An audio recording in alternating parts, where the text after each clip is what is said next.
24 گھنٹے میں 18 گھنٹے موبائل پر لگنے والے میرے نوجوان ساتھیوں اور واٹس ایپ اور سوشل میڈیا کی دنیا میں ڈوبے رہنے والے میرے نوجوان ساتھیوں، کبھی اپنے دل پر ہاتھ رکھ کے سوچنا اور غور کرنا کہ قرآن کے ساتھ آپ کا کتنا تعلق ہے۔ رمضان کا مہینہ ہے، یہ تو قرآن کے نازل ہونے کا مہینہ ہے، اس مہینے میں آپ نے قرآن کو کتنا ٹائم دیا ہے؟ اپنے دل پر ہاتھ رکھ کے اپنے آپ سے سوال کر کے بتاؤ میرے بھائی۔ ہاں، آپ قرآن کو چھوڑ کے بیٹھے، نہ تو قرآن کو پڑھا جا رہا ہے، اور پڑھا جا رہا ہے تو قرآن کو سمجھا نہیں جا رہا ہے، قرآن پر غور نہیں کیا جا رہا ہے، اور اگر قرآن کو پڑھا جا رہا ہے، اس کو سمجھنے کی کوشش بھی کی جا رہی ہے، تو قرآن کے اوپر عمل نہیں کیا جا رہا ہے۔ میرے پیارے بھائیوں، قرآن کو نہ پڑھنا بھی غلط، قرآن کو نہ سمجھنا بھی غلط، قرآن پر غور نہ کرنا بھی غلط، اور قرآن پر عمل نہ کرنا بھی غلط ہے۔ اور یہ تمام چیزیں رسول اللہ کے نبی قیامت کے دن اللہ کی بارگاہ میں ہماری شکایت کریں گے اور کہیں گے وقال الرسول یا رب ان قوم اتخذوا هذا القرآن مہجورا۔ انسان دنیا میں ذلت اور رسوائی سے بچتا ہے، انسان بہت سارے کام اس لیے نہیں کرتا کہ لوگ کیا کہیں گے، انسان بہت سارے کام اس لیے نہیں کرتا کہ لوگ کیا کہیں گے، لیکن انسان بہت سارے گناہوں سے یہ سوچ کر کے نہیں بچتا کہ اللہ کو کیا جواب دیں گے۔ لوگوں کی پرواہ کرتا ہے، اللہ کی پرواہ نہیں کرتا ہے۔ ارے لوگ آج بدنام کریں گے اور کل پھر نارمل ہو جائیں گے، لوگوں کا کیا ہے؟ لوگوں کا حال تو یہ ہے کہ ساری زندگی آپ کوئی کام کریں تو لوگ تعریف نہیں کرتے، ساری زندگی لوگ شکایت کرتے ہیں، جب انسان مر جاتا ہے، جب مٹی دینے آتے تو کہتے ہیں یار اچھا آدمی تھا۔ لوگ تو وہ ہے کہ ان کے منہ سے اچھا آدمی تھا یہ سننے کے لیے مرنا پڑے گا آپ کو۔ اگر آپ لوگوں کے منہ سے تعریف سننا چاہتے ہیں، مرنا پڑے گا آپ کو، مریں گے تب لوگ تعریف کریں گے۔ زندگی میں بہت مشکل ہے کسی کے منہ سے تعریف سننا۔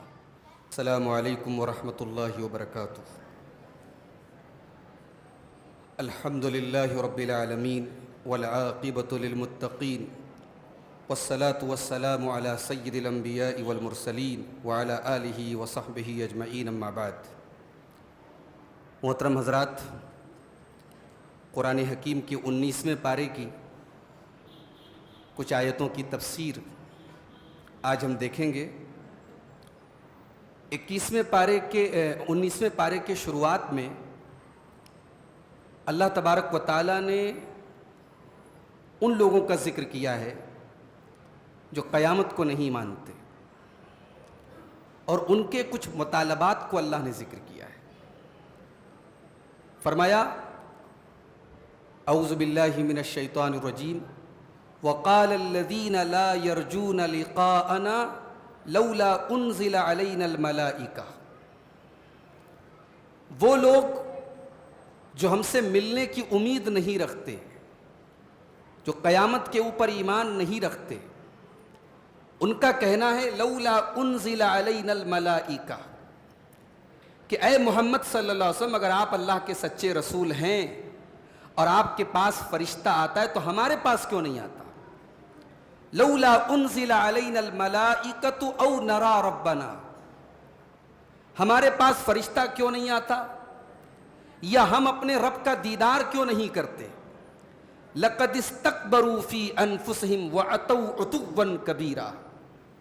اللہ نے فرمایا اس طریقے کا بیجا مطالبہ کرنا ان کافروں کے تکبر کی دلیل ہے، یہ تکبر کر رہے ہیں اور سرکشی کر رہے ہیں۔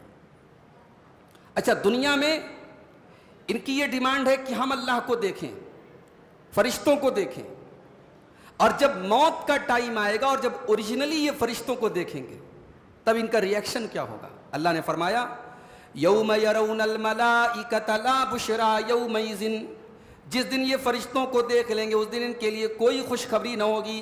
لا بشری یومئذ للمجرمین ویقولون حجرا محجورا، جس دن واقعی میں یہ فرشتوں کو دیکھیں گے یعنی موت کا دن، اس دن ان کی شامت آ جائے گی اور یہ کہیں گے کہ کاش یہ دن ہم کو نہ دیکھنا پڑتا، اور یہ اپنی بدنصیبی کا رونا روئیں گے۔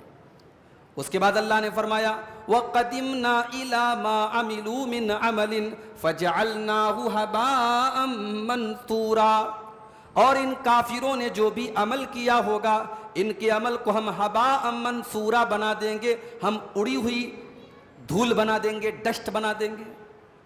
یعنی کافر کا کوئی عمل اللہ کی بارگاہ میں قابل قبول نہیں ہوگا۔ اللہ تعالیٰ دھول بنا کے اڑا دے گا, ڈسٹ بنا کے اڑا دے گا.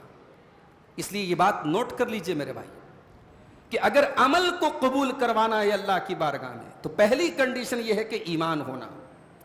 ایمان کے بغیر اللہ تعالیٰ کیا کوئی عمل قابل قبول نہیں. اور پھر دوسری کنڈیشن, ایمان تو ہے, نیت صحیح نہیں ہے, اخلاص نہیں ہے. آپ نیکی کر رہے ہیں, عمل کر رہے ہیں, مقصد کچھ اور ہے, اللہ کو راضی کرنا نہیں ہے, تو وہ عمل بھی انسان کے منہ پر مار دیا جائے گا. ایمان کا ہونا اور اخلاص کا ہونا, یہ دو چیزیں ضروری ہیں. اور تیسری چیز اور ایڈ کر لیجئے, اللہ کے نبی کی سنت کے مطابق ہونا. عمل بھی صحیح ہے, نیت بھی صحیح ہے, ایمان والا بھی ہے, سنت کے خلاف ہے, نبی کے بتائے ہوئے طریقے کے خلاف ہے. وہ نماز, وہ روزہ, وہ زکوٰۃ, وہ حج جو نبی کے طریقے کے خلاف ہوگی, معاف کرنا میرے بھائی, اللہ تعالیٰ کے یہاں پچھتانا پڑ جائے گا. نبی نے صرف یہی نہیں حکم دیا کہ نماز پڑھو, نبی نے حکم دیا سلو کما رأیتمونی اصلی, نماز اس طریقے پر پڑھو جس طریقے پر اپنے نبی کو دیکھتے ہو. اس لیے ہر مسلمان کی ذمہ داری ہے وہ یہ سوچ کے سیٹسفائیڈ نہ ہو جائے ہمارے باپ دادا جیسے پڑھتے چلے آئے, پڑھ رہے ہیں ہم, نسل در نسل ایسے ہی پڑھتے چلے. نہیں, آپ پتہ لگائیے, آپ تحقیق کیجئے, آپ مطالعہ کیجئے, آپ علماء سے پوچھئے نبی کا نماز پڑھنے کا طریقہ کیا تھا. یہ کوئی سمپل بات نہیں ہے, یہ کوئی ہوائی بات نہیں کہ صاحب پڑھ لیا تو اچھی بات ہے, نہیں پڑھا تو کوئی مسئلہ نہیں ہے. اللہ کے رسول کی حدیث ہے نماز ویسے ہی پڑھنا جیسے تم مجھے پڑھتے ہوئے دیکھتے ہو. تو جو عمل ایمان کے بغیر کیا جائے, اخلاص کے بغیر کیا جائے اور نبی کے طریقے کے بغیر کیا جائے, اللہ کہہ رہا ہے فَجَعَلْنَاهُ هَبَاءً مَنْثُورًا, اس عمل کو ہم اڑی ہوئی کھاد بنا دیں گے, اس کو دھول بنا دیں گے, اس کو ڈسٹ بنا دیں گے. اس کے بعد دنیا میں برے لوگوں کو اپنا دوست بنانے والا, بری سنگت اختیار کرنے والا, دنیا میں ایسے لوگوں کے ساتھ رہنے والا جو انسان کے عقیدے کو برباد کر دے, انسان کے دین کو برباد کر دے, ایسے لوگوں کی سنگت اختیار کرنے والا قیامت کے دن کتنا پچھتائے گا, اللہ نے اس کا ذکر کیا. فرمایا وَيَوْمَ يَعَضُّ الظَّالِمُ عَلَى يَدَيْهِ, ظالم انسان قیامت کی اپنے ہاتھوں کو کاٹے گا. یقول یا لیتنی اتخذت مع الرسول سبیلا, اور کہے گا کہ اے کاش میں نے رسول کا راستہ اپنایا ہوتا. یا ویلتا لیتنی لم اتخذ فلانا خلیلا, ہائے میری بربادی, اے کاش میں نے فلاں کو اپنا ساتھی نہ بنایا ہوتا, میں نے فلاں کو اپنا دوست نہ بنایا ہوتا. لقد اضلنی عن الذکر بعد اذ جاءنی, اس نے اللہ کے ذکر سے مجھ کو بہکا دیا, بھٹکا دیا. میرے پاس اللہ کا ذکر آ چکا تھا, میرے پاس اللہ کا دین آ چکا تھا, صحیح عقیدہ آ چکا تھا, اس نے اللہ کے دین سے مجھ کو بھٹکا دیا. وَكَانَ الشَّيْطَانُ لِلْإِنسَانِ خَذُولًا, اور شیطان انسان کو ہمیشہ ذلیل و رسوا کرتا ہے. ہمیشہ دوستی کس سے کر رہے ہیں آپ؟ کسی کو دوست بنانا کوئی معمولی بات نہیں ہے. ہر ایرے غیرے نتو خیرے کو دوست نہیں بنایا جاتا. کبھی تاریخ کا مطالعہ کرو تو کبھی غور کرنا کہ بڑی بڑی شخصیتوں کے کامیابی کے پیچھے ان کو دوستوں کا بڑا رول رہا ہے. ہمارے نبی کی زندگی کو دیکھو, ہمارے نبی کے تو بہت سارے صحابہ تھے مگر دوست تو ایک ہی تھا میرے بھائی. اور دوست ایسا تھا کہ جب ہجرت کا موقع آیا تھا, حضرت عائشہ کہتی ہیں میرے اللہ کے نبی صلی اللہ علیہ وسلم ہمیشہ شام کو آتے تھے میرے گھر میں. اس دن دوپہر میں آئے, ایسے تو صبح آتے تھے, شام آتے تھے, اس دن دوپہر میں آئے. انسپیکٹڈ ٹائم تھا, اس ٹائم اللہ کے نبی نہیں آتے تھے. اور آ کر کے انہوں نے دروازہ کھٹکھٹایا. حضرت ابوبکر صدیق نے دروازہ کھولا. اللہ کے نبی نے کہا گھر میں کوئی اور تو نہیں ہے؟ کہا ہے اللہ کے رسول میرا پریوار ہے, میری فیملی ہے. کہا ہے ابوبکر خوش ہو جاؤ, اللہ کی طرف سے اجازت مل گئی ہجرت کرنے کی, اب مکہ چھوڑ کے مدینہ جانا ہے. ابوبکر صدیق یہ سن کر کے جتنا خوش ہوئے اتنا ہی ان کے دل میں ایک خواہش تھی کہ میں نبی کے ساتھ یہ سفر کروں گا.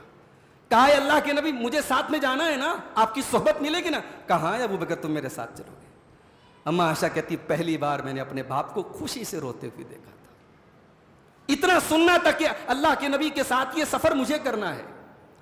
اور یہ سفر کوئی آج کا مکہ سے مدینہ کا سفر نہیں, ٹرین پہ بیٹھے 2 گھنٹے میں مدینہ پہنچ گئے, ٹیکسی میں بیٹھے 4 گھنٹے میں مدینہ پہنچ گئے. آج کا آسان سفر نہیں تھا, وہ اس زمانے کا کٹھن سفر تھا.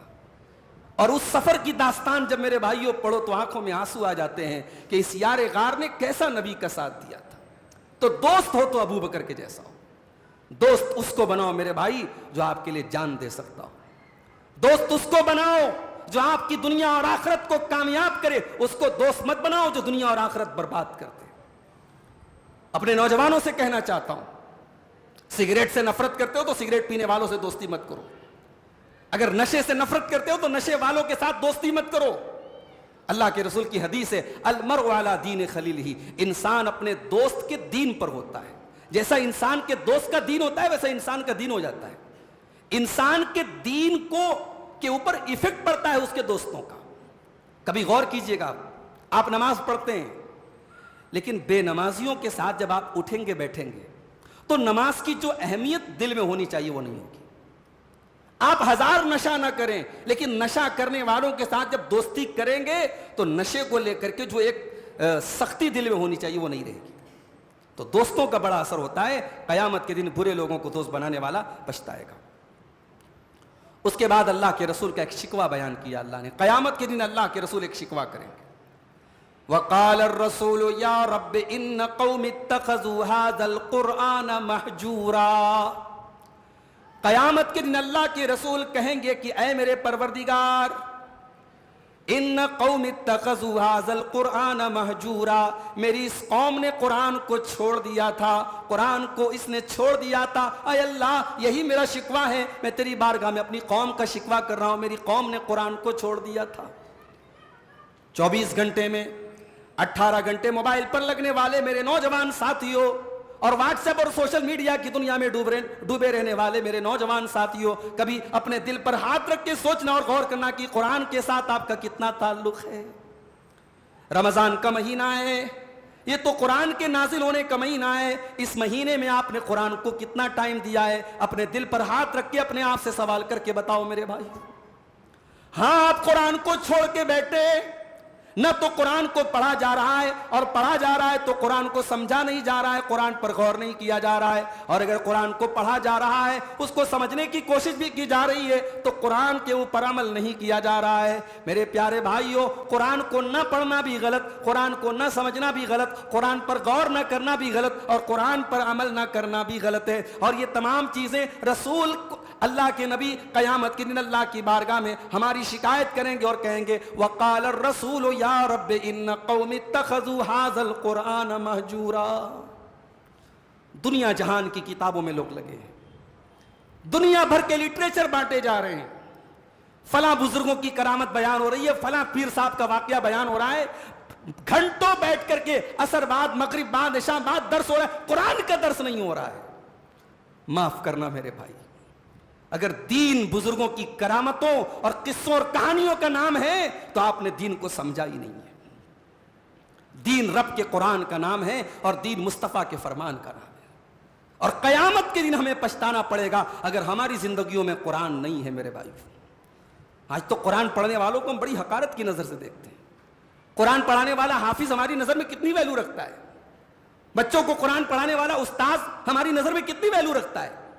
ہم تو بچوں کو ٹیوشن کے لیے بھی کسی حافظ صاحب کو رکھتے ہیں تو سوچتے ہیں کہ کتنے سستے میں اس کو ہم نپٹا دیں. سائنس کا ٹیچر آ جائے, انگلش کا ٹیچر آ جائے, میتھ کا ٹیچر آ جائے, آنکھوں پر بٹھاتے ہیں, منہ مانگی اس کو جو ہے ہم پیسہ دیتے ہیں. قرآن کی ٹیچنگ تو صاحب اللہ کی کتاب ہے, اللہ کی کتاب ہے. مولوی صاحب دعا لے لیجئے, بس اب پیسہ کہاں سے لیں گے آپ کے گھر میں پیسے کی کیا ضرورت ہے. مولوی صاحب کا گھر تو برکت سے اور دعاؤں سے چل جاتا ہے نا. ان کے بچے تو برکت کھا لیں گے, دعائیں کھا لیں گے, ان کے بچوں کو تو کھانے کی ضرورت نہیں پڑے گی. معاف کرنا میرے بھائیوں, قرآن اور قرآن سے ریلیٹڈ لوگوں کو ہم نے بڑی حقارت کی نظر سے دیکھا ہے, مگر ہمارے پیارے نبی صلی اللہ علیہ وسلم نے قرآن پڑھنے پڑھانے والوں کو بڑا اونچا مقام دیا ہے. اللہ کے نبی فرماتے ہیں خیرکم من تعلم القرآن وعلمہ, تم میں سب سے بہترین انسان وہ ہے جو قرآن کو سیکھتا ہے اور قرآن کو سکھاتا ہے. اس سے بہتر کوئی انسان نہیں جس کی زندگی قرآن سیکھنے میں گزرے, قرآن سکھانے میں گزرے, قرآن کی ٹیچنگ میں گزرے, قرآن کو پڑھانے میں, قرآن کو سمجھانے میں گزرے. وہ سوسائٹی کا بہترین انسان ہے, وہ سماج کا بہترین انسان ہے میرے بھائی. اس کے بعد اللہ تعالیٰ نے اپنے اسپیشل بندوں کی کچھ خصوصیات ذکر کی ہیں. بندے تو سب ہیں اللہ کے, مگر کچھ بندے ایسے ہیں جو اللہ کے اسپیشل بندے ہیں. وَعِبَادُ الرَّحْمَنِ الَّذِينَ يَمْشُونَ عَلَى الْأَرْضِ هَوْنًا. رحمان کے خاص بندے وہ ہیں جو زمین کے اوپر نرم چال چلتے ہیں, تکبر نہیں کرتے, گھمنڈ نہیں کرتے. وَإِذَا خَاطَبَهُمُ الْجَاهِلُونَ قَالُوا سَلَامًا. اور جاہل ان کے منہ لگتے ہیں تو وہ سلام کہہ کر کے آگے بڑھ جاتے ہیں, ہر بات کا جواب نہیں دیا جاتا. جب سامنے والا جہالت پر اتر آئے تو اب اس سے بیٹھ کر کے آرگومنٹ کرنا, بحث کرنا, ڈیبیٹ کرنا, یہ مومن کی شان نہیں ہے. بھائی السلام علیکم, چلتا ہوں میں, دلیل دے دی, سمجھا دیا, حق بات رکھ دی, ماننا نہ ماننا تیرا کام, میں داروغہ تھوڑی بن کے آیا ہوں, وکیل تھوڑی ہوں تیرے اوپر. جاہلوں کے منہ نہیں لگتے. والذین یبیتون لربہم سجدا وقیاما. اور اللہ کے خاص بندے رات رات بھر سجدہ کرتے ہیں, قیام کرتے ہیں, تہجد پڑھتے ہیں. والذین یقولون ربنا اصرف عنا عذاب جہنم. اور رات رات بھر تہجد پڑھنے کے باوجود اور اللہ کی بارگاہ میں عبادت کرنے کے باوجود اللہ کے خاص بندے یہ دعا کرتے ہیں, اے ہمارے پروردگار ہم کو جہنم کی آگ سے بچا لے. ان عذابہا کان غراما. جہنم کا عذاب تو بڑا دردناک ہوگا, چمٹ جانے والا, چپک جانے والا ہوگا. انہا ساعت مستقرا و مقاما. جہنم تو بڑا ہی برا مقام اور بڑا ہی برا ٹھکانہ ہوگا. وہ رات بھر تہجد پڑھنے والے بھی جہنم سے اللہ کی پناہ مانگتے ہیں. اس کے بعد فرمایا والذین اذا انفقوا لم یسرفوا ولم یقتروا وکان بین ذلک قواما. اور اللہ کے خاص بندے جب خرچ کرتے ہیں تو نہ تو بہت زیادہ, اپنی لمٹ سے زیادہ وہ سخاوت کرتے ہیں اور نہ کنجوسی کرتے ہیں, نہ فضول خرچی کرتے ہیں, نہ کنجوسی کرتے ہیں. وہ درمیانہ راستہ, بیچ کا راستہ اپناتے ہیں. جتنی انسان کی حیثیت تو اس حساب سے خرچ کریں. اب مہینے میں 10,000 کمانے والا 20,000 30,000 روپے کے حساب سے چیزیں خریدے, قرضے لے لے, لون لے لے, یہ کوئی عقل مندی نہیں. مومن جو ہوتا ہے میانہ روی اختیار کرتا ہے, اپنی لمٹ کو جانتا ہے, اپنی حیثیت کو جانتا ہے, اس حساب سے خرچ کرتا ہے. والذین لا يدعون مع اللہ الہا آخر ولا يقتلون النفس التي حرم اللہ الا بالحق ولا يزنون. اور اللہ فرماتا ہے میرے اسپیشل بندے وہ ہیں جو 3 بڑے بڑے گناہوں سے بچتے ہیں. وہ شرک نہیں کرتے, وہ قتل نہیں کرتے, وہ زنا نہیں کرتے. انسان کے اندر 3 طاقتیں ہوتی ہیں, ایک عقل کی طاقت, ایک بدن کی طاقت اور ایک شہوت کی طاقت. اور ان تینوں طاقتوں کا اللہ کے خاص بندے غلط استعمال نہیں کرتے. عقل کی طاقت کا غلط استعمال یہ ہے کہ آدمی کریٹر کو چھوڑ کے کریشن کی عبادت کرے, اللہ کو چھوڑ کے غیر اللہ کی عبادت کرے. یہ عقل کا غلط استعمال ہے. اور کسی بے قصور کو قتل کرنا یہ اپنے جسم کی طاقت کا غلط استعمال ہے. اور زناکاری اور بدکاری کرنا یہ اپنی شہوت کا غلط استعمال ہے.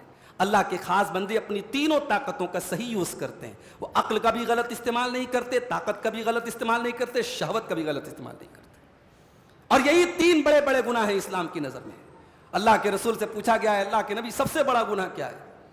آپ نے فرمایا ان تجعل للہ ندا وہو خلقک. سب سے بڑا گناہ یہ ہے کہ تم اللہ کے برابر کسی کو قرار دے دو جبکہ اللہ نے تم کو پیدا کیا. پھر پوچھا گیا اللہ کے نبی اس کے بعد دوسرا بڑا گناہ کیا ہے؟ آپ نے فرمایا ان تقتل ولدک خشیت ان یطعم معک. اپنی اولاد کو قتل کر دو اس ڈر سے کہ اولاد تمہارے ساتھ کھائے گی. پھر پوچھا گیا اللہ کے نبی تیسرا بڑا گناہ کیا ہے؟ آپ نے فرمایا ان تزانی حلیلۃ جارک. اپنے پڑوسی کی بیوی کے ساتھ زنا کرو. زنا تو ایسے بھی بڑا گناہ ہے, مگر پڑوسی کی بیوی کا خاص طور سے ذکر کیوں کیا؟ کیونکہ پڑوسی پڑوسی پر اعتماد کرتا ہے, پڑوسی پڑوسی پر بھروسہ کرتا ہے. پڑوسی کی بیوی کے ساتھ اگر کوئی یہ غلط کام کرتا ہے تو وہ ڈبل غلط کام کرتا ہے, زنا بھی کر رہا ہے اور پڑوسی کے بھروسے کا خون بھی کر رہا ہے. اللہ کے نبی نے فرمایا تیسرا بڑا گناہ ہے. تو اللہ کے خاص بندے یہ تینوں گناہ نہیں کرتے. اس کے بعد فرمایا الا من تاب وآمن وعمل عملا صالحا. اتنے بڑے بڑے گناہوں کا تذکرہ کرنے کے بعد اللہ نے فرمایا کہ اگر کوئی توبہ کر لے اور ایمان لے آئے اور صحیح راستے پر آ جائے, نیک عمل کرنے لگے, فَأُولَئِكَ يُبَدِّلُ اللَّهُ سَيِّئَاتِهِمْ حَسَنَاتٍ. اللہ ایسے لوگوں کے گناہوں کو نیکیوں میں بدل دے گا. اللہ اکبر. اللہ کی رحمت میرے بھائیو عجیب ہے, ہماری سمجھ کے باہر ہے اللہ کی رحمت. ایک انسان بڑے بڑے گناہ کرتا تھا, چوری کرتا تھا, زنا کرتا تھا, قتل کرتا تھا.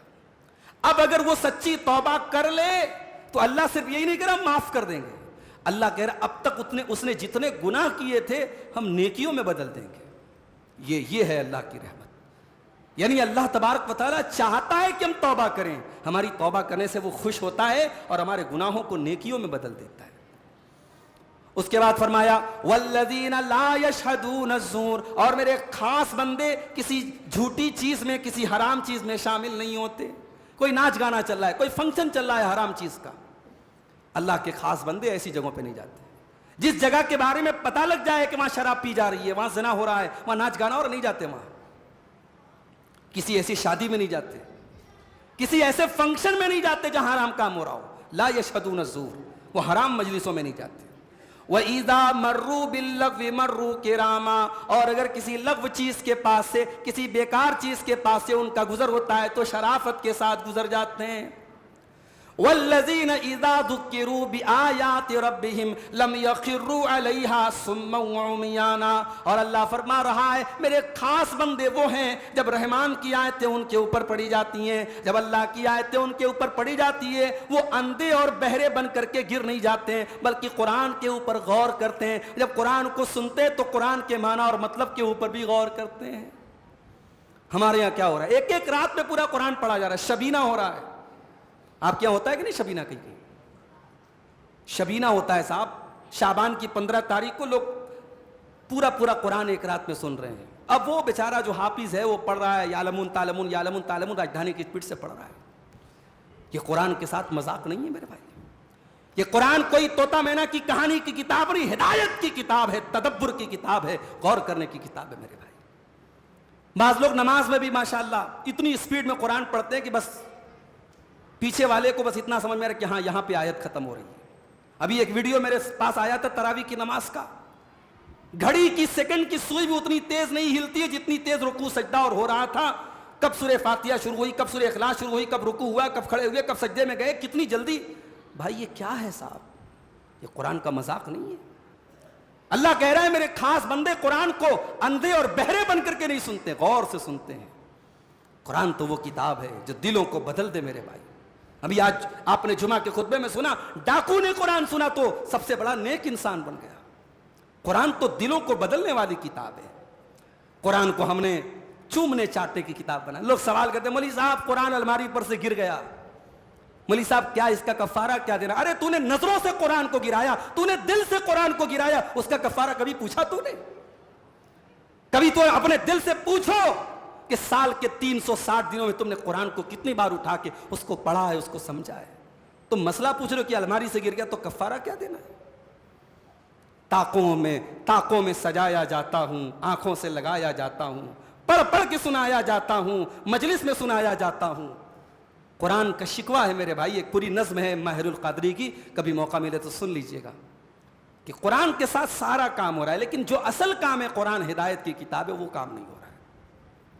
اس کے بعد فرمایا والذین یقولون ربنا هب لنا من ازواجنا وذریاتنا قرۃ اعین, اور اللہ کے خاص بندوں کی ایک پہچان یہ بھی ہے کہ وہ اپنی فیملی سے پیار کرتے ہیں, اپنے پریوار سے محبت کرتے ہیں, اپنے پریوار کے لیے وہ دعائیں کیا کرتے ہیں اور کہتے ہیں ربنا هب لنا من ازواجنا وذریاتنا قرۃ اعین, اے اللہ ہمارے بیوی بچوں کو ہماری آنکھوں کی ٹھنڈک بنا دے.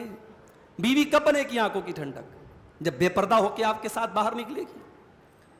بچے کب آپ کی آنکھوں کی ٹھنڈک بنیں گے؟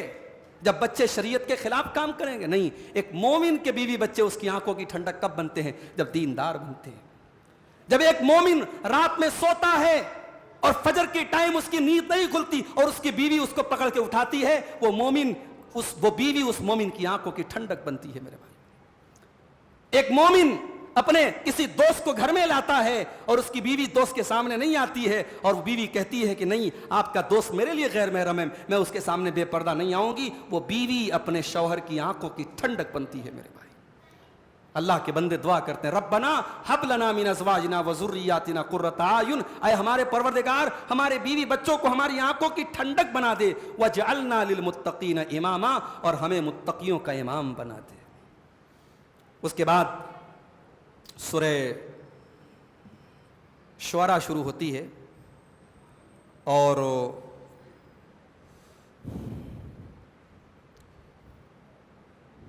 سورہ شعراء میں اللہ تعالیٰ نے جادوگروں کا واقعہ بیان کیا حضرت موسیٰ علیہ السلام کا.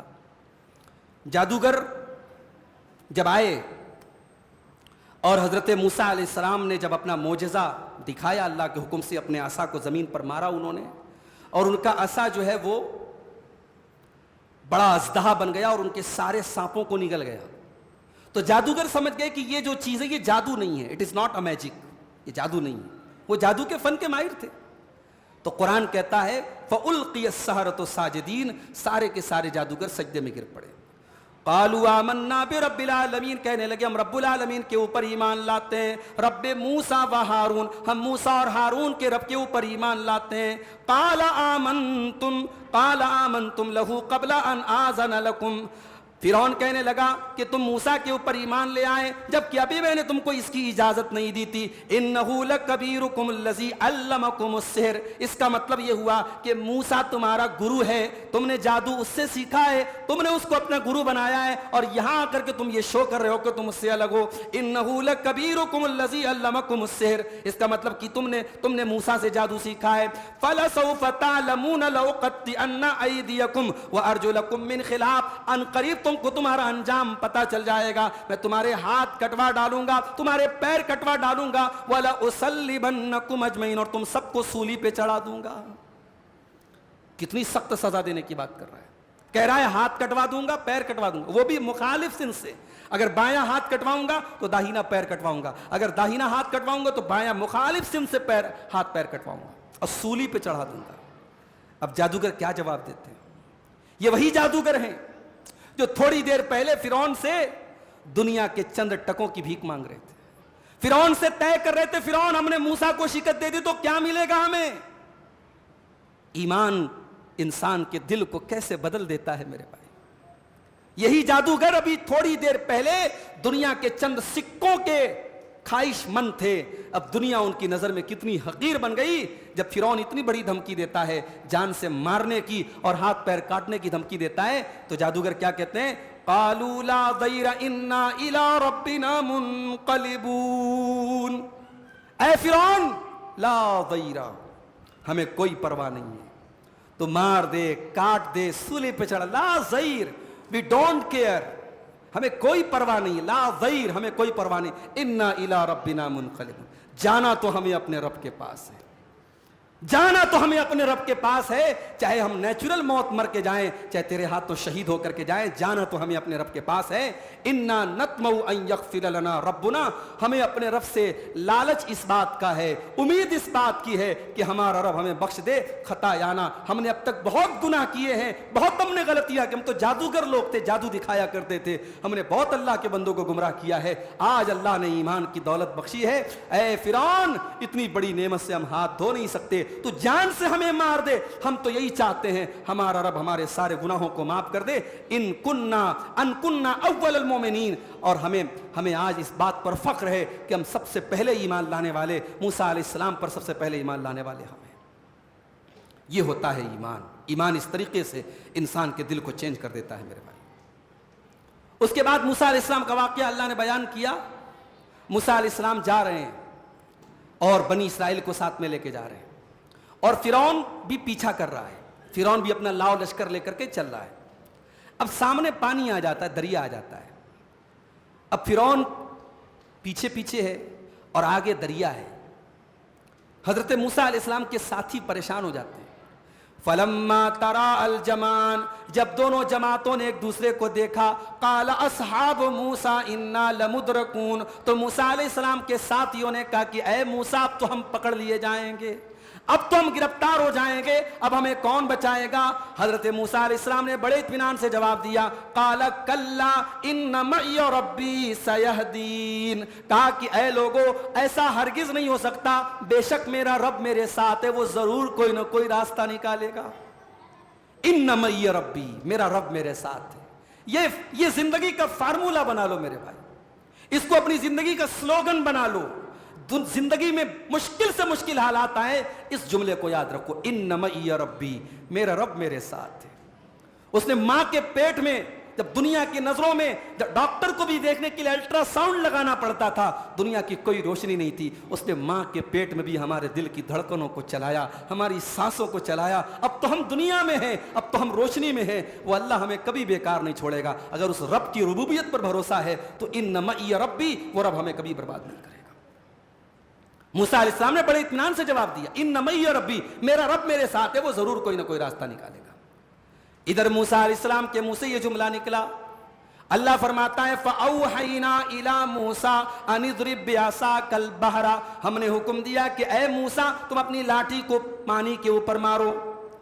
انہوں نے اپنی لاٹھی کو پانی پر مارا، فَانْفَلَقَ فَكَانَ كُلُّ فِرْقٍ كَالطَّوْدِ الْعَظِيمِ، پانی پھٹ گیا، پانی میں راستہ بن گیا اور دونوں طرف پانی پہاڑ کی طرح تھم گیا۔ ایسا کبھی دیکھا ہے آپ نے؟ پانی رک جائے، پانی کے بیچ میں برج بن گیا، راستہ بن گیا اور پانی دونوں طرف سے تھم گیا، اور موسیٰ علیہ السلام بنی اسرائیل کو لے کر کے آرام سے اس کو پار کر گئے۔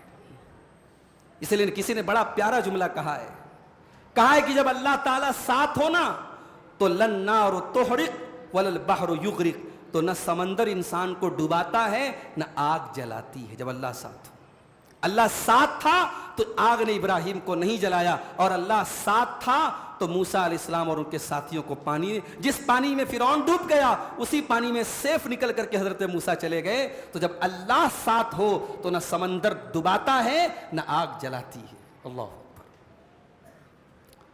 اس کے بعد ابراہیم علیہ السلام کا ذکر کیا گیا۔ ابراہیم علیہ السلام اپنی قوم کو توحید کی دعوت دیتے ہیں، کہتے ہیں قال افرأیتم ما کنتم تعبدون، اے میری قوم کے لوگوں تم جس کی عبادت کرتے اس کے بارے میں تمہارا کیا خیال ہے؟ انتم و آباؤکم الاقدمون، تم بھی ان پتھر کے بتوں کی، ان پیڑ پودوں کی، ان چاند تاروں کی عبادت کرتے تھے، تمہارے باپ دادا بھی کرتے تھے۔ فإنہم عدو لی، کان کھول کر کے سن لو، یہ سب میرے دشمن ہیں، الا رب العالمین، میرا اگر کوئی دوست ہے تو وہ رب العالمین ہے۔ سوال یہ پیدا ہوتا ہے، انسان دنیا میں پیڑ کی عبادت کر رہا ہے، پتھر کی عبادت کر رہا ہے، گائے کی عبادت کر رہا ہے، حضرت ابراہیم کہہ رہے کہ یہ سب میرے دشمن ہیں۔ بھائی پیڑ کہاں ہمارا دشمن ہے، پتھر کہاں دشمن ہے؟ سوال پیدا ہوتا ہے نا۔ ابراہیم کہہ رہے یہ سب میرے دشمن ہیں، یہ سب دشمن بن جائیں گے قیامت کے دن۔ اللہ قرآن میں کہتا ہے دوسرے مقام پر سورہ مریم میں وَاتَّخَذُوا مِن دُونِ اللَّهِ آلِهَةً لِيَكُونُوا لَهُمْ عِزًّا، انہوں نے اللہ کے علاوہ بہت سارے لوگوں کو معبود بنا کے رکھا ہے تاکہ یہ سب ان کو عزت دے دیں۔ اللہ فرماتا ہے کلا، ان کو عزت ملنا تو بڑی دور کی بات ہے، سَيَكْفُرُونَ بِعِبَادَتِهِمْ وَيَكُونُونَ عَلَيْهِمْ ضِدًّا، جن لوگوں کی، جن غیر اللہ کی، جن پیڑ پودوں کی، جن پتھروں کی اللہ کے سوا عبادت کرتے ہیں، یہ سب قیامت کے دن ان کے دشمن بن جائیں گے، یہ سب انکار کریں گے۔ پیڑ کہے گا یا اللہ میں تو تیری مخلوق تھا، میں تو تیری تسبیح بیان کرتا تھا، پتھر کہے گا میں تو تیری تسبیح بیان کرتا تھا، یہ سب ہمارے، یہ ان مشرکوں کے، ان کافروں کے دشمن بن جائیں گے۔ تو ابراہیم علیہ السلام کہتے ہیں کہ اے اللہ، یہ سب، اے میری قوم کے لوگوں یہ سب میرے دشمن ہیں، الا رب العالمین، سوائے اللہ رب العالمین کی۔ الذی خلقنی، اسی اللہ نے مجھ کو پیدا کیا ہے، فہو یہدین، اور وہی مجھ کو ہدایت دیتا ہے، والذی ہوا یطعمنی ویسقین، وہی مجھے کھلاتا ہے، وہی مجھے پلاتا ہے۔ دیکھو ہدایت کا ذکر پہلے کیا اور کھلانے پلانے کا ذکر بعد میں کیا۔ انسان کے شریر کی ریکوائرمنٹ سے پہلے انسان کے روح کی ریکوائرمنٹ ہوتی ہے۔ ہمارے جسم کی ضرورتیں بعد میں پوری ہو چلے گا، پہلے ہماری روح کی ضرورت پوری ہو، اور روح کی ضرورت ہدایت ہے۔ ابراہیم علیہ السلام نے پہلے اللہ کی ہدایت کا ذکر کیا، کہا اللہ نے مجھ کو پیدا کیا اور وہ مجھ کو ہدایت دیتا ہے، اور وہ مجھے کھلاتا ہے، مجھے پلاتا ہے۔ وَإِذَا مَرِضْتُ فَهُوَ يَشْفِينِ، اور جب میں بیمار ہوتا ہوں تو وہ شفا دیتا ہے۔ اچھا ایسا نہیں بولا کہ وہی مجھے بیمار کرتا ہے وہی شفا دیتا ہے۔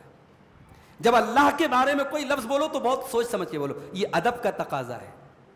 ایسا بھی بول سکتے ہیں نا اللہ ہی بیمار کرتا ہے، اللہ ہی، بھئی بیماری بھی تو اللہ ہی کی طرف سے آتی ہے، مگر ایسا نہیں بولے جب میں بیمار ہوتا ہوں تو اللہ شفا دیتا ہے۔ یہ ادب کا تقاضا ہے کہ بیماری کی بات آئی تو اپنی طرف منسوب کیا، کہ جب میں بیمار ہوتا ہوں تو اللہ شفا دیتا ہے۔ اس کے بعد حضرت ابراہیم علیہ السلام کی ایک دعا بیان کی گئی۔ ابراہیم علیہ السلام ایک دعا کرتے ہیں، کہتے ولا تخزنی یوم یبعثون، اے اللہ مجھے قیامت کے دن رسوا نہ کرنا، مجھے قیامت کے دن ذلیل نہ کرنا۔ انسان دنیا میں ذلت اور رسوائی سے بچتا ہے۔ انسان بہت سارے کام اس لیے نہیں کرتا کہ لوگ کیا کہیں گے، انسان بہت سارے کام اس لیے نہیں کرتا کہ لوگ کیا کہیں گے، لیکن انسان بہت سارے گناہوں سے یہ سوچ کر کے نہیں بچتا کہ اللہ کو کیا جواب دیں گے۔ لوگوں کی پرواہ کرتا ہے، اللہ کی پرواہ نہیں کرتا ہے۔ ارے لوگ آج بدنام کریں گے اور کل پھر نارمل ہو جائیں گے، لوگوں کا کیا ہے؟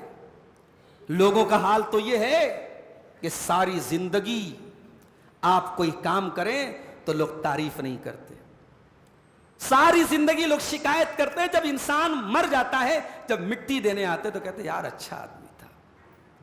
لوگ تو وہ ہے کہ ان کے منہ سے اچھا آدمی تھا یہ سننے کے لیے مرنا پڑے گا آپ کو۔ اگر آپ لوگوں کے منہ سے تعریف سننا چاہتے ہیں مرنا پڑے گا آپ کو، مریں گے تب لوگ تعریف کریں گے۔ زندگی میں بہت مشکل ہے کسی کے منہ سے تعریف سننا۔ تو ذلت اور رسوائی تو میرے بھائی قیامت کے دن کی ہے۔ ابراہیم دعا کر رہے ہیں کہ ولا تخزنی یوم یبعثون، اے اللہ مجھے قیامت کے دن تو رسوا مت کرنا۔ یوم لا ینفع مال ولا بنون، قیامت کے دن نہ مال کام آئے گا نہ اولاد کام آئے گی، الا من اتى اللہ بقلب سلیم، قیامت کے دن وہی کامیاب ہوگا جو قلب سلیم لے کر کے آئے گا، جو صاف ستھرا دل لے کر کے آئے گا، جس دل میں اللہ کی محبت ہوگی، جس دل میں اخلاص ہوگا، جس دل میں رسول کی محبت ہوگی، جو دل ریاکاری سے پاک ہوگا، جو دل مال کی محبت سے پاک ہوگا، جو دل لالچ سے پاک ہوگا، جو دل حرص و ہوا سے پاک ہوگا، وہی دل والا قیامت کے دن کامیاب ہوگا۔ اس کے بعد شاعروں کا ذکر کیا گیا۔ شاعر لوگوں کی دنیا بڑی عجیب ہوتی ہے، کھانے کو کچھ نہیں ہے، پہننے کو کپڑا نہیں، باتیں صاحب اتنی بڑی بڑی ڈھینگتے ہیں شاعر لوگ۔ کبھی سنا ہے اپنے شاعروں؟ کبھی مشاعروں میں، میں آپ کو یہ تو نہیں کہتا سننا چاہیے، کیونکہ آج کل مشاعروں میں بھی کیا ہوتا ہے، شعر سنا کم جاتا ہے اور دیکھا زیادہ جاتا ہے۔ شاعر سے زیادہ تو شاعرہ آج کل ماشاءاللہ اپنے رنگ ڈھنگ لے کر کے آتی ہیں، تو مشاعرے بھی آج کل بے حیائی کے اڈے بن گئے۔ تو شعر جو ہے اوور آل شعر کوئی بری چیز نہیں ہے، مگر عام طور سے جو شاعر ہوتے ہیں اللہ کی پناہ اتنی بڑی بڑی باتیں کرتے ہیں، ایک پیسے کی اوقات نہیں ہے اور کہتے صاحب میں اس کے تاج کی قیمت لگا کے آیا ہوں۔ تیرے پاس کھانے کو کھانا نہیں، پینے کو پانی نہیں، تو کس کے تاج کی قیمت لگا کے آیا ہے؟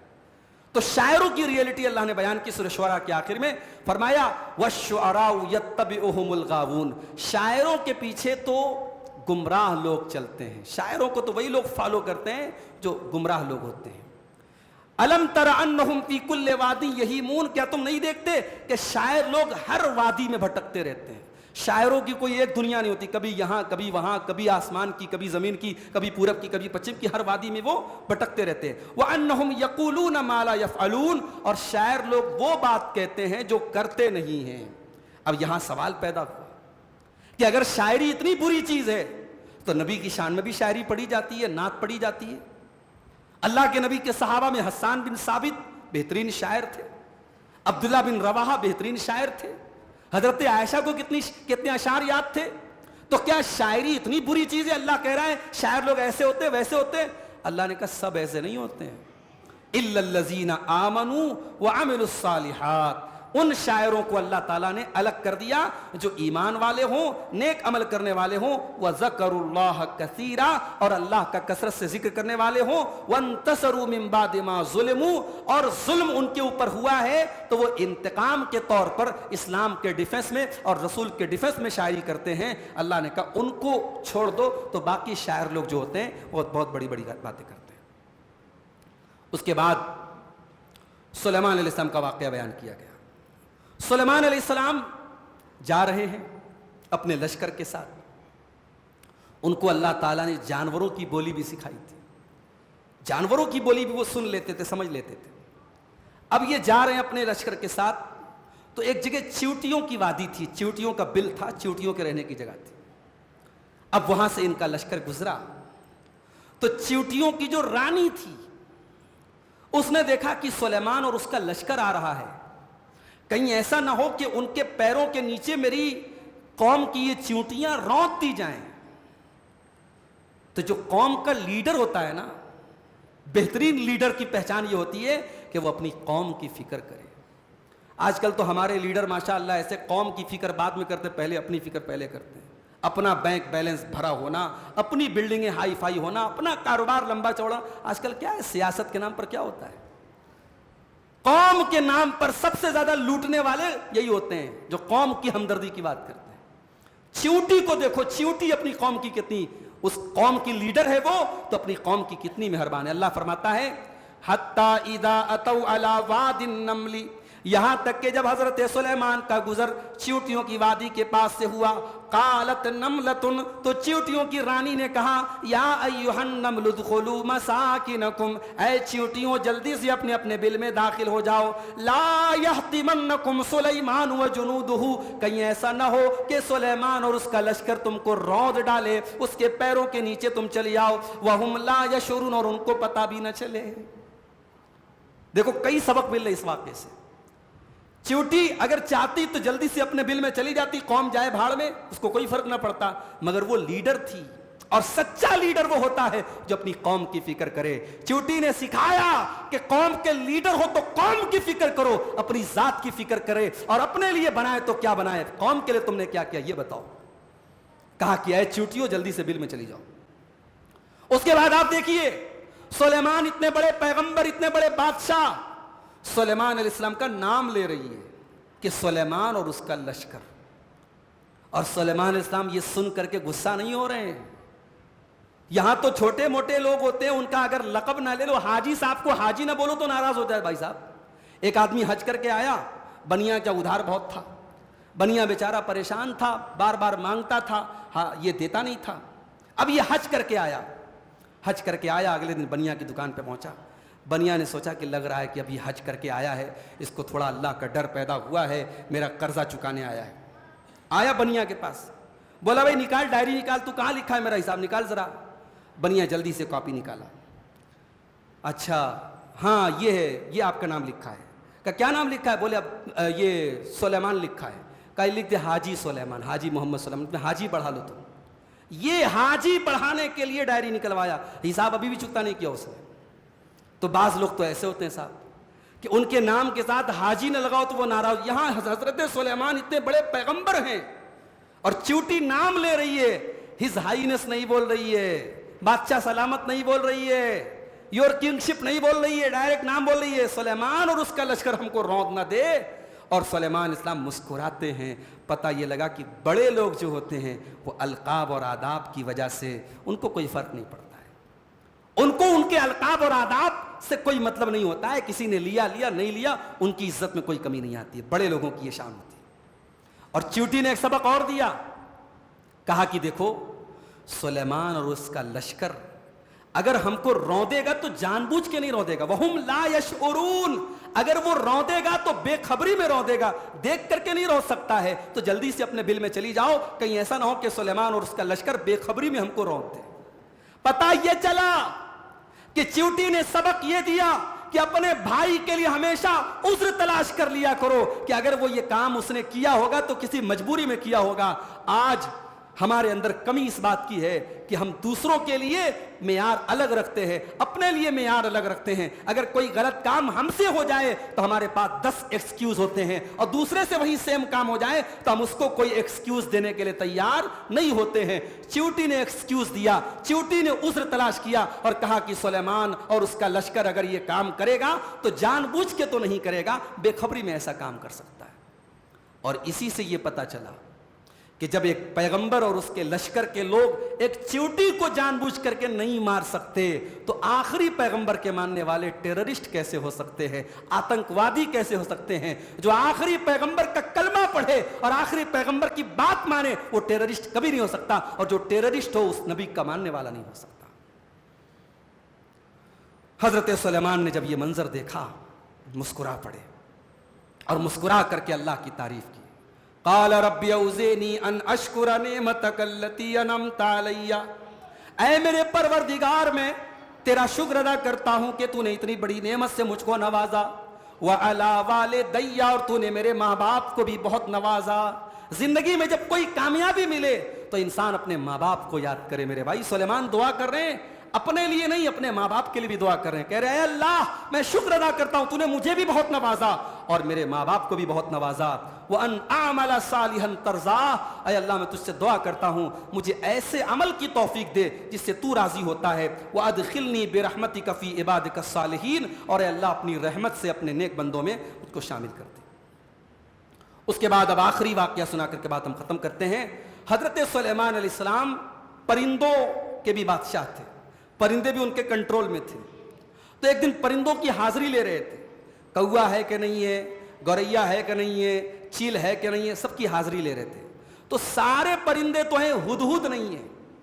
وَتَفَقَّدَ الطَّيْرَ, انہوں نے پرندوں کی حاضری لی.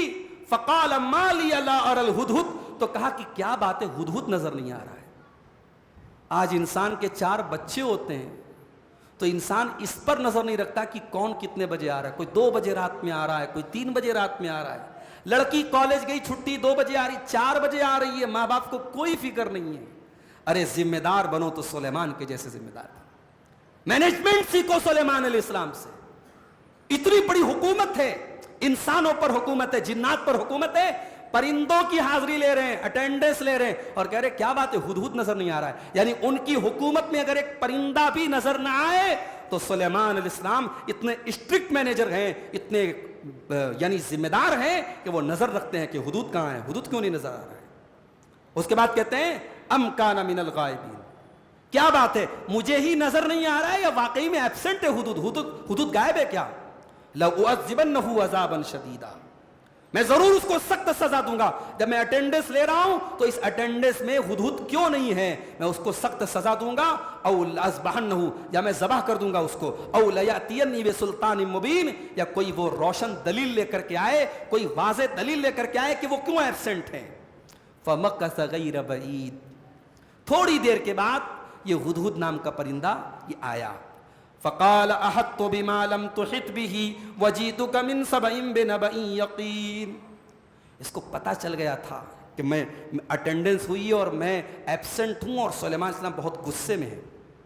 تو آ کر کے کیا بولتا ہے, ارے حضرت میں تو وہ نیوز لے کر کے آیا ہوں جو آپ کے پاس بھی نہیں ہے. احط بما لم تحط به, مجھے تو وہ بات پتا ہے جو آپ کو بھی پتا نہیں ہے. میں بڑی دور سے آ رہا ہوں, ملک کے سبا سے آ رہا ہوں اور ایک بہت بڑی خبر لے کے آ رہا ہوں. کیا خبر لے کے آئے ہو بھائی؟ کہا کہ میں نے ایک عورت کو دیکھا.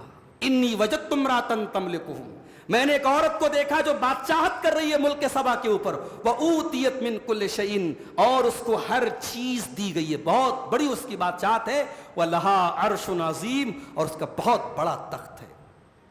یعنی ہدہد کو یہ بات عجیب لگی کہ عورت حکومت کر رہی ہے.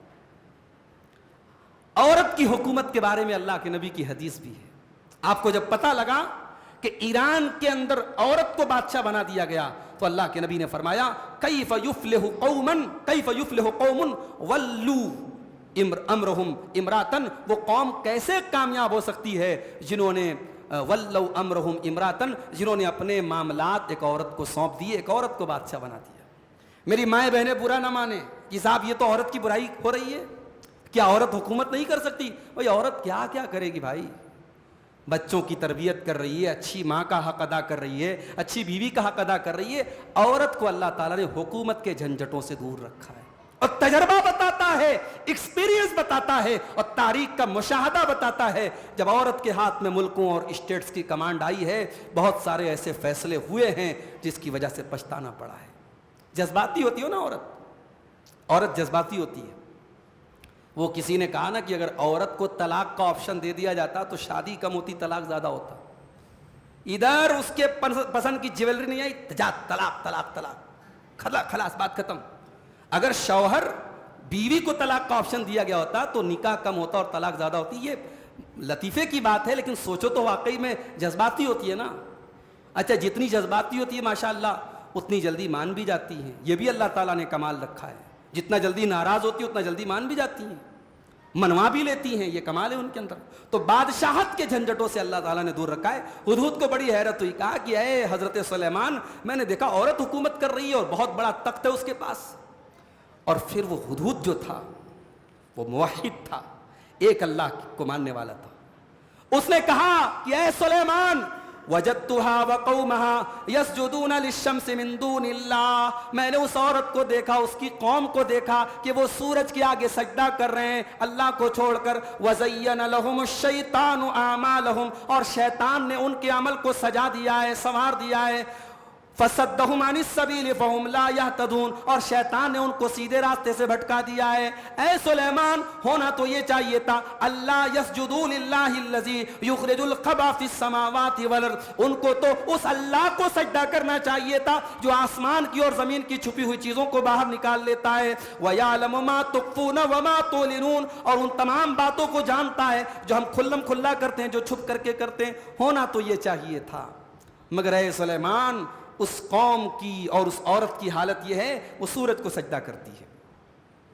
حضرت سلیمان نے کہا ٹھیک ہے بھائی، اچھی بات ہے، تم نیوز لائے ہو، سننظر، ہم دیکھیں گے، اصدقت ام کنت من الکاذبین، تم سچ بول رہے ہو کہ جھوٹ بول رہے ہو، ہم تحقیق کریں گے، وی ول ویریفائی، ہم اس کی تحقیق کریں گے۔ پتہ یہ چلا، واٹس ایپ پر میسج آیا، ظہر کی نماز نہیں پڑھنے سے روزی چھین لی جاتی ہے، فجر کی نماز نہ پڑھنے سے یہ ہوتا ہے، عشاء کی نماز نہ پڑھنے سے یہ ہوتا ہے، اور نیچے لکھا ہے بخاری شریف۔ آپ کو لگا یار حدیث تو بالکل یونیک ہے، عبد الغفار صاحب کے منہ سے آج تک نہیں سنی، مولانا صاحب کے منہ سے آج تک نہیں سنی، تو بالکل یونیک حدیث آئی ہے، فٹافٹ شیئر کر دیا، اس کو بھیجا، اس کو بھیجا، اس کو بھیجا، اس کو بھیجا۔ تحقیق کیا آپ نے ایک جھوٹی بات حدیث کے طور پر اس کو شیئر کر دیا۔ میرے بھائیوں، ایک مومن جو ہوتا ہے وہ کسی چیز کو شیئر کرنے کے پہلے تحقیق کرتا ہے یہ بات صحیح ہے کہ غلط ہے۔ اتنی بڑی خبر لے کے حدود آیا، سلیمان علیہ السلام نے فوراً مان نہیں لیا، کہا ہم پہلے تحقیق کریں گے، ہم جانچ کریں گے۔ اس کے بعد حضرت سلیمان علیہ السلام نے کہا کہ ایک کام کرو، اذهب بکتابی ھذا، جاؤ میرا یہ لیٹر لے کے جاؤ، اور یہ لیٹر جا کے وہاں ڈال دو، اور پھر آ کر کے دیکھو کہ وہ کیا جواب دیتے ہیں اس لیٹر کا۔ اب جب وہ لیٹر پہنچا ملکہ سبا کے پاس تو اس نے اپنے درباریوں سے کہا، یا ایھا الملؤ انی القی الی کتاب کریم، اے میرے درباریوں، ایک لیٹر میرے پاس آیا ہے، اور لیٹر بڑا بہترین خط ہے، بڑا بہترین لیٹر ہے، کتاب کریم، عربی میں کریم بولتے ہیں کسی بہترین چیز کو، ایک بہترین خط میرے پاس آیا ہے۔ اور خط کیا ہے؟ خط ایک لائن کا ہے، انہو من سلیمان، خط کے اوپر لکھا ہے فرام سلیمان، حضرت سلیمان کی طرف سے وہ خط آیا ہے۔ اور خط کا میٹر کیا ہے؟ بسم اللہ الرحمن الرحیم۔ ہمارے بعض بھائی جو ہے کہتے ہیں صاحب کسی کو خط میں لیٹر میں بسم اللہ مت لکھو، 786 لکھ دو۔ کل بسم اللہ لکھنے سے بسم اللہ کی توہین ہوتی ہے۔ بولے ڈاک میں جاتا ہے، پوسٹ کارڈ ادھر پھینکا جاتا ہے، ادھر پھینکا جاتا ہے، بسم اللہ کی بڑی توہین ہوتی ہے، تو کیا لکھو؟ 786 لکھو۔ ارے تیرا نام عبد الرحمن ہے، تیرا نام عبد الرحیم ہے، میں تیرے کو بولوں کہ آج 420 بھائی ادھر آ، تو برا مان جائے گا۔ تو اللہ کے کلام کی گنتیاں بنا رہا ہے، اور اس کو یہ عقیدہ رکھ رہا ہے کہ یہ 786 اور یہ 92 یہ بسم اللہ الرحمن الرحیم کا الٹرنیٹ ہے۔ یا حضرت سلیمان علیہ السلام خط لکھ رہے ہیں ملکہ سبا کو اور کہہ رہے ہیں بسم اللہ الرحمن الرحیم، شروع اللہ کے نام سے جو بڑا مہربان نہایت رحم والا ہے۔ اللہ تعالی علیہ، میرے آگے زیادہ تکبر کرنے کی کوشش نہ کرنا، میری بات مان لو، میری اطاعت کرو، میرے اوپر تکبر نہ کرو، وَأْتُونِي مسلمین، اور مسلمان ہو کر کے میرے پاس آ جاؤ۔ کیا لیٹر ہے بھائی، 2 جملے ہیں بس، اللہ تعالی علیہ، میرے اوپر چڑھنے کی کوشش مت کرو، میرے فرما بردار بن جاؤ، میری بات مان لو، وَأْتُونِي مسلمین، اور مسلمان بن کر کے میرے پاس آ جاؤ۔ کہا کہ اے میرے درباریوں یہ لیٹر آیا ہے، اب بتاؤ مجھے کیا کرنا چاہیے، تمہاری رائے کے بغیر میں کوئی فیصلہ نہیں کروں گی، تم جو رائے دو گے میں وہ کام کروں گی۔ درباریوں نے کہا کہ ملکہ محترمہ، ہم لوگ تو بڑی طاقت والے، ہمارے پاس طاقت کی کمی نہیں، ہتھیاروں کی کمی نہیں ہے، لیکن ہم گیند آپ کے پالے میں ڈالتے ہیں، آپ جو کہیں گی ہمیں منظور ہے، اگر لڑنے بولیں گی طاقت ہمارے پاس ہے، ہتھیار ہمارے پاس ہے، ہم لڑیں گے، اور آپ کہیں گی تو ہم ان کی بات مان لیں گے سلیمان علیہ السلام کی۔ تو اب وہ ملکہ جو تھی تو عورت، لیکن سمجھدار عورت تھی، اس نے کہا ان الملوک اذا دخلوا قریۃ افسدوها، اے میرے درباریوں، جب بادشاہ لوگ کسی بستی میں داخل ہوتے ہیں تو اس بستی کو برباد کر دیتے ہیں، وَجَعَلُوا أَعِزَّةَ أَهْلِهَا أَذِلَّةً، اور اس بستی کے عزت والے لوگوں کو ذلیل بنا دیتے ہیں۔ ظاہر ہے جب کوئی بادشاہ کہیں حملہ کرتا ہے تو بڑے بڑے عزت والوں کو گرفتار کر لیا جاتا ہے، ملک کی شہزادیوں کو گرفتار کر لیا جاتا ہے، عزت والے ذلیل ہو جاتے ہیں۔ وَكَذَلِكَ يَفْعَلُونَ، تو یہ لوگ بھی بادشاہ ہیں، یہ لوگ بھی ایسے ہی کام کریں گے۔ تو کہتی ہے کہ میں ایک کام کرتی ہوں، میں ایک گفٹ بھیجتی ہوں، اگر یہ اللہ کا نبی ہوگا تو میرے گفٹ کو قبول نہیں کرے گا، اور اگر یہ عام بادشاہوں کی طرح دنیا دار بادشاہ ہوگا تو میرے گفٹ کو دیکھ کے خوش ہو جائے گا۔ تو میں گفٹ بھیج کے دیکھتی ہوں کہ کیا رپلائی آتا ہے، کیا جواب دیتی ہے۔ جب یہ گفٹ حضرت سلیمان کے پاس آیا ملکہ سبا کا، تو حضرت سلیمان کے منہ سے پہلا جملہ نکلا، اَتُمِدُّونَنِی بِمَالٍ، مجھے مال کے ذریعے خریدنا چاہتے ہو؟ فَمَا آتَانِيَ اللَّهُ خَيْرٌ مِّمَّا آتَاكُمْ، ارے تم کو اللہ نے جتنا دیا اس سے کہیں زیادہ مجھ کو دیا ہے، میں کوئی معمولی بادشاہ نہیں ہوں، پرندوں پر میری حکومت ہے، جنات پر میری حکومت ہے، تم مجھے مال کے ذریعے خریدنے آئے ہو؟ کان کھول کر کے سن لو، جاؤ اپنی ملکہ سے کہہ دو، بل انتم بہدیتکم تفرحون، تمہارا گفٹ تم کو مبارک، تم اپنے گفٹ پر خوش رہو، اور ارجع الیہم فلناتینہم بجنود لا قبل لہم بہا، اب ہم اپنا لشکر لے کر کے آئیں گے، اور ایسا لشکر لے کر کے آئیں گے تمہاری ملکہ کے پاس اس کے مقابلے کی طاقت نہیں ہے، وَلَنُخْرِجَنَّهُم مِّنْهَا أَذِلَّةً، اور تمہاری قوم کے لوگوں کو ذلیل بنا کر کے وہاں سے نکالیں گے، وَهُمْ صَاغِرُونَ، اور بہت چھوٹے اور ذلیل بن کر کے تم نکلو گے۔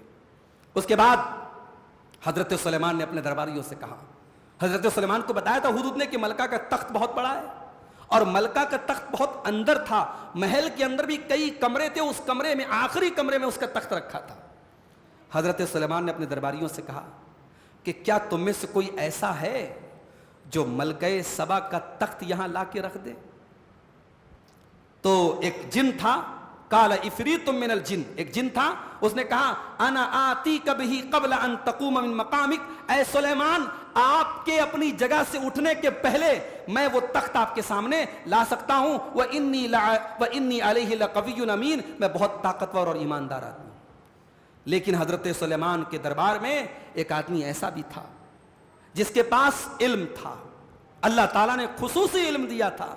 قال الذی عندہ علم من الکتاب، وہ انسان جس کے پاس کتاب کا علم تھا، اس نے کہا انا آتیک بہ قبل ان یرتد الیک طرفک، کہا کہ اے سلیمان میں وہ تخت آپ کی پلک جھپکنے کے پہلے آپ کے سامنے لے آؤں گا۔ اس نے کہا تھا اٹھنے کے پہلے لے آؤں گا، اس نے کہا پلک جھپکنے کے پہلے لے آؤں گا۔ فلما رآہ مستقرا عنده، اور جیسے ہی سلیمان علیہ السلام نے پلک جھپکی تخت سامنے موجود تھا۔ فلما رآہ مستقرا عنده، جب ملکہ سبا کا تخت حضرت سلیمان نے اپنے سامنے دیکھا، قال ھذا من فضل ربی، کہا کہ یہ ہے میرے رب کا فضل۔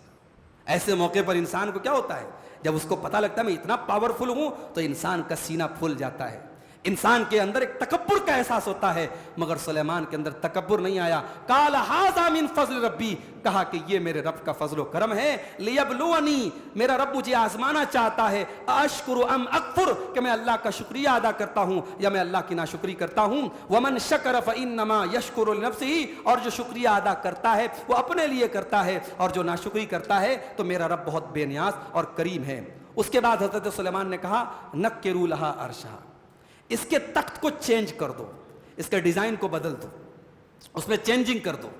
اس کے بعد کہا کہ اس کو چینج کر دو، اور ننظر اتہتدی ام تکون من الذین لا یہتدون، ہم دیکھیں گے کہ ملکہ سبا صحیح راستہ پاتی ہے یا ان لوگوں میں شامل ہو جاتی ہے جو صحیح راستہ نہیں پاتے ہیں۔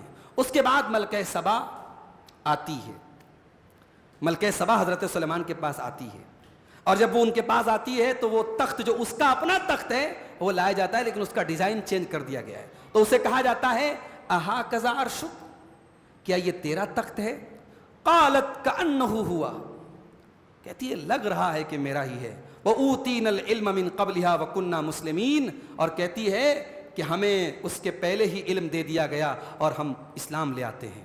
وَصَدَّهَا مَا كَانَتْ تَعْبُدُ مِن دُونِ اللَّهِ انہا کانت من قوم کافرین، اور اب تک جو وہ شرک کرتی تھی اس شرک کی وجہ سے وہ اللہ کے راستے سے دور تھی، توحید سے دور تھی۔ اس کے بعد حضرت سلیمان علیہ السلام نے ایک محل بنوایا تھا، تو اس سے ملکہ سبا سے کہا ادخل السرح، ذرا اس محل میں داخل ہو جا، اور وہ محل کیسا تھا؟ شیش محل تھا، شیشے کا محل تھا۔ جب اس محل میں وہ داخل ہوئی فلما رأته حسبته لجة، تو ملکہ سبا کو لگا کہ پانی ہے. دور سے اس کا گراؤنڈ ایسا بنایا تھا حضرت سلیمان السلام نے کہ دور سے ایسا لگ رہا تھا پانی ہے. فلما رأته حسبته لجة, تو ملکہ سبا کو لگا پانی ہے. وکشفت عن ساقیها, اس نے جلدی سے اپنے کپڑے کو اٹھا لیا, اپنے پائچے کو چڑھا لیا, اپنی پڈلی کو کھول دیا. قال انه صرح ممرد من قواریر, حضرت سلیمان نے کہا ملکہ محترمہ یہ کوئی پانی وانی نہیں ہے, یہ شیشے کا بنا ہوا محل ہے. قالت رب انی ظلمت نفسی, ملکہ سبا کہتی ہے کہ اے میرے پروردگار میں نے اپنی جان پر بہت ظلم کیا ہے. واسلمت مع سلیمان للہ رب العالمین, اور میں سلیمان کے ساتھ اللہ رب العالمین پر ایمان لاتی. اس سے یہ بھی پتہ چلا کہ بہترین مکان بنوانا, شاندار بلڈنگ بنوانا, ایک اچھی لائف اسٹائل گزارنا شریعت میں منع نہیں ہے, اگر حقداروں کا حق ادا کیا جائے. جن لوگوں کا حق ہمارے ذمے ہے ان کا حق ادا کرنے کے بعد شاندار مکان, شاندار بیڈ روم, شاندار کپڑا بنانے میں کوئی حرج کی بات نہیں ہے. حضرت سلیمان نے ایسا شیش محل بنایا کہ اس دور میں ویسا مکان بنایا نہیں جاتا تھا, ویسا محل بنایا نہیں جاتا تھا. اور اس دور کی ایک ملکہ حیران ہو گئی اور وہاں سمجھی کہ پانی ہے. تو اس سے پتہ لگا کہ مکانات وغیرہ میں ایک یونک جو ہے ہم تعمیر بھی اپنا سکتے ہیں, کوئی حرج کی بات نہیں ہے. بہرحال حضرت سلیمان کے واقعے میں بہت ساری عبرت کی باتیں ہیں. ہماری تفسیر آج وقت سے زیادہ ہو گئی. یہ واقعات قرآن کریم کے جو بھی بیان ہوئے ہیں اس میں میرے بھائیو اگر ہم غور کریں ہمارے لیے بہت ساری عبرت کی باتیں اور نصیحت کی باتیں ہیں. ہم اللہ سے دعا کرتے ہیں رب العالمین ہمیں قرآن کریم کی نصیحتوں پر عمل کرنے کی توفیق عطا فرمائے. رب العالمین ہم سب کو قرآن کو پڑھنے کی, سمجھنے کی, غور کرنے کی اور عمل کرنے کی توفیق عطا فرمائے. آمین. وآخر دعوانا الحمد للہ رب العالمین. السلام علیکم ورحمۃ اللہ وبرکاتہ.